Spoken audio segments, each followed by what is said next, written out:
안녕하세요. 엄마일기입니다. 오늘은 남은 잔고를 볼 용기가 없습니다. 자식 결혼 후 5, 60대가 마주하는 서늘한 진실에 대해 이야기 나눠보려고 합니다. 화려했던 조명이 꺼지고 북적이던 하객들이 썰물처럼 빠져나간 예식장. 자식의 새 출발을 축하하는 거대한 행사가 끝난 뒤 5, 60대 부모들은 텅 빈 집으로 돌아와 겉옷을 벗습니다. 수개월간 어깨를 짓누르던 큰 짐을 내려놓았다는 안도감과 동시에 집안을 채우는 무거운 정막 속에서 문득 낯선 현실과 마주하게 되죠. 그것은 바로 잔고라는 이름의 현실입니다. 평생을 성실하게 모아온 자산의 상당 부분이 자식의 결혼이라는 이벤트를 기점으로 거대한 궤적을 그리며 빠져나갔기 때문입니다. 이 시기에 부모들에게 은행 애플리케이션을 열어 잔고를 확인하는 일은 단순한 숫자 확인이 아닙니다. 그것은 자신의 남은 생을 지탱할 유일한 방어막이 얼마나 얇아졌는지를 증명해야 하는 매우 서늘하고도 피하고 싶은 의식과도 같습니다. 대한민국에서 자식을 결혼시킨다는 건 자본주의의 가장 냉혹한 시험대에 오르는 것 같습니다. 전세 보증금의 일부, 번듯한 예식장, 최소한의 체면을 지키기 위한 혼수와 예단, 이 모든 비용표 앞에서 5, 60대 부모들은 계산기를 두드리며 자신의 노후 자금을 조용히 허물게 됩니다. 사실 왜 고민이 없겠습니까? 이 돈은 내 노후 자금인데 이걸 깨고 나면 내 앞날은 어떻게 되나 하는 불안감이 엄습할 때도 많았습니다. 하지만 식장 투어를 하고 전셋집을 알아보며 한숨을 쉬는 자식의 처진 어깨를 보면 부모의 계산기는 이내 무력해지고 맙니다.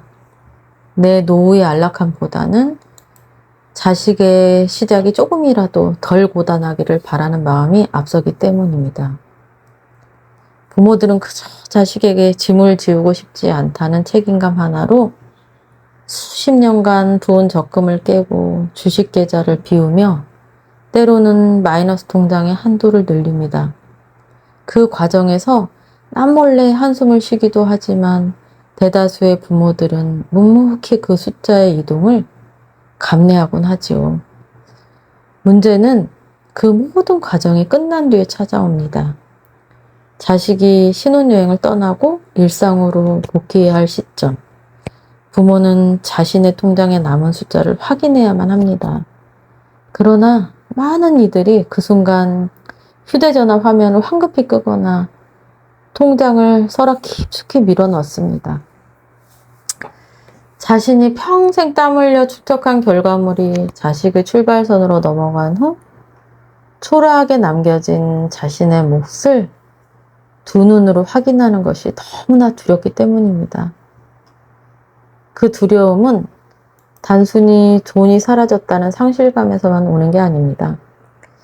이제는 노동시장에서 물러날 시기가 다가오고 있는데 내리는 비바람을 막아줄 경제적 지붕이 한없이 얇아졌다는 본능적인 위기감입니다. 혹여라도 덜컥 큰 병에 걸리거나 예기치 못한 일이 생겼을 때 스스로를 구제할 수단이 사라졌다는 객관적 사실이 5, 60대의 어깨를 또 한 번 짓누르는 겁니다. 우리 사회는 자식에게 모든 것을 내어주는 부모의 모습을 아름다운 헌신으로 포장하곤 합니다. 그러나 막상 빈 통장을 마주한 부모의 내면은 그리 낭만적이지만은 않습니다. 그들은 텅 빈 거실에 앉아 지나온 젊은 날의 노동을 가만히 회고합니다. 출근길 10,000원 지하철에서의 피로, 직장 상사의 부당한 지시를 꾹 참아냈던 시간, 단돈 몇천 원을 아끼기 위해 시장을 여러 바퀴 돌았던 기억들이 그 얇아진 잔고 위로 서글프게 스쳐 지나갑니다. 그렇게 치열하게 모아온 숫자들이 자식의 이름으로 지어진 튼튼한 집 한 채로 변환되었음을 머리로는 이해하지만 정작 자신의 손에 남은 것이 앙상한 잔고뿐이라는 사실 앞에서는 깊은 허탈감을 느낄 수밖에 없습니다. 이것은 자식을 원망할 수도 누구에게도 하소연할 수도 없는 감정입니다. 오직 이 세상에서 부모라는 역할을 끝까지 수행해낸 사람만이 짊어져야 하는 외로운 청구서일 뿐입니다. 하지만 통장 잔고를 확인하기 두려워하는 그 마음의 이면을 가만히 들여다보면 그곳엔 단순한 노빈곤에 대한 공포 이상의 것이 존재합니다. 그것은 자신의 남은 삶을 걸고 부모의 의무를 다했다는 무언의 증명입니다. 자식을 온전히 하나의 독립된 세계로 밀어내기 위해 기꺼이 자신의 밑바닥을 내어준 참으로 숭고한 흔적입니다. 비록 통장의 숫자는 줄어들었지만 그들이 살아온 삶의 밀도마저 가벼워진 것은 결코 아닙니다. 5, 60대 부모들이 마주한 비워진 잔고는 인생의 실패를 뜻하는 게 아니라 부양이라는 그 길고 고단한 마라톤을 완주해낸 자에게 주어지는 가장 정직한 수혈증입니다. 그러니 텅 빈 통장을 보며 너무 서글퍼하거나 미안해하지 않으셨으면 좋겠습니다.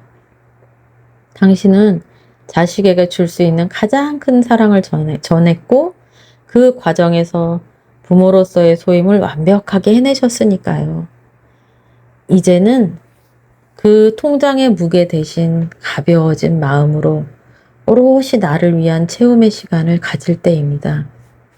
자식을 위해 쓰느라 아껴두었던 내 건강, 내가 좋아했던 취미, 그리고 미뤄두었던 꿈들을 하나씩 꺼내어 통장을 대신해 내 삶을 채워나가야 합니다. 이제 통장을 서랍에 닫아 넣은 부모들은 다시 묵묵히 내일의 일상을 준비합니다. 줄어든 예산에 맞춰 씀씀이를 줄이고 새로운 삶의 형태를 기획합니다. 그들은 이미 알고 있습니다. 삶은 잔고가 비워졌다고 해서 끝나는 것이 아니라 자식을 떠나보낸 뒤에야 비로소 온전한 나만의 두 번째 인생이 시작된다는 것을 말입니다. 오늘도 각자의 자리에서 완주를 마치고 또 다른 시작을 준비하고 계신 모든 5, 60대 부모님들, 당신의 앞날을 진심으로 응원합니다. 오늘 영상은 여기까지입니다. 긴 시간 함께 해주셔서 감사합니다. 다음 영상에서 또 뵙겠습니다. 감사합니다.